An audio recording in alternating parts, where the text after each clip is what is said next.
So here's Zach. He's here to show us how to use the new elliptical. And so take it away. So a couple things, if you guys aren't familiar with the ellipticals, particularly with this style, you'll notice that one pedal is higher than the other one. So anytime that you go to get on the machine, I always recommend starting with the pedal that is dropped or closest to the floor. Grab the handlebar, ideally the fixed handlebar, the stationary one in the middle, not the moving handlebar, so you're in the safest position to step up and on. Better yet, if you are able to be straddling it and step up from the lowest pedal, it's a little bit easier, not necessarily as comfortable or convenient to get on that way. One other feature to be mindful of are these yellow handles, which will allow you to adjust the stride length. The two reasons that you may want to adjust the stride length are to accommodate the height of the user, and then also by shortening or lengthening your stride and going in a forward or backward motion, you isolate different muscle groups in the legs. So it allows you to get more workout variety, as well as potentially be more adaptive to the particular user height. And to adjust it, these are not load bearing, so I can be standing on it, or I can be standing off to the side. So either way, when you want to adjust it, you can do it while you're standing on it or off. You just pull the handle out, and then they slide up and down, and you'll see there's the notches that they'll sit in. So if we want to pull it up, and then you hear it lock into place. So that's the stride length adjustment. The numbers for the stride length are written in a very dark black that's difficult to read onto the side, but 25 and a half, 24, 22 and a half, 21, 19 and a half, and 18. So you have 18 to 25 and a half inches of variable stride length. So that's mechanical usage of the machine. As far as the display goes, you'll notice this machine does not have contact heart rate sensors, but it does have built-in heart rate through a Bluetooth or chest strap receiver.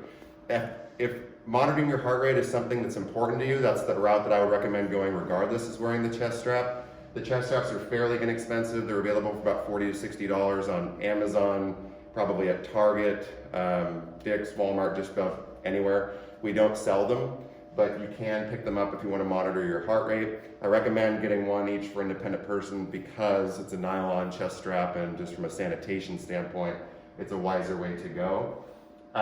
All you have to do is put it on, and it will wirelessly project to the display when it's in use.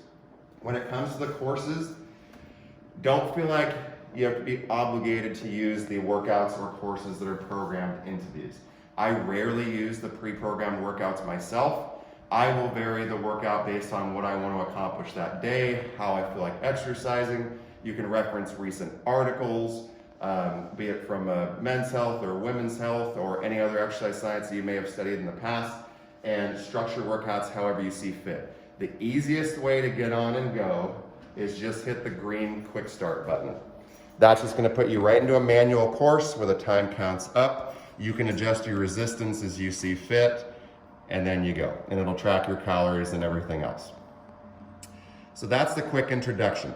Otherwise, to cycle through, this unit is self-generating, so you have to be pedaling to power the unit. It's not plugged in. So if we want to use one of the courses,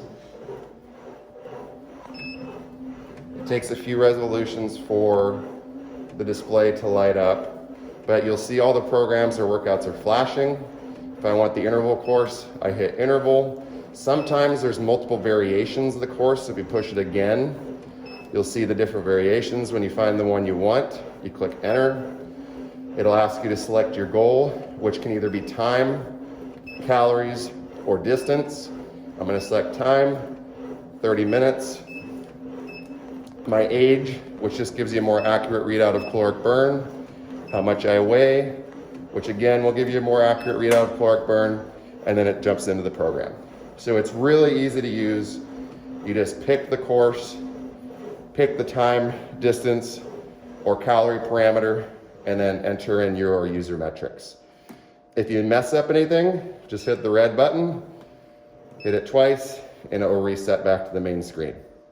So really simple, straightforward, and easy to use. And then one other safety feature to recommend, or just a safety recommendation to keep in mind when you get off a treadmill or elliptical, it's kind of like getting off the freeway and you got off going 65 miles an hour and you've been driving for a long time, and all of a sudden you slow down, but it feels like you're going really slow.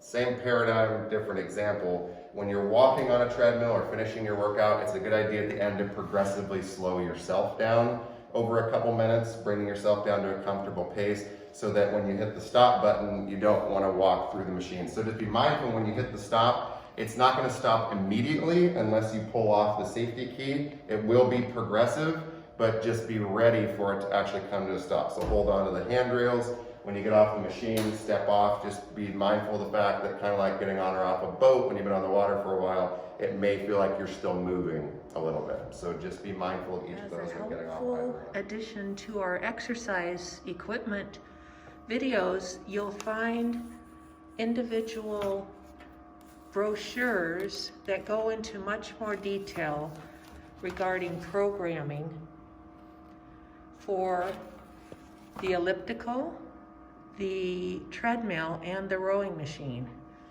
It's on the wall here in a beautiful hanging organizer that Paul made.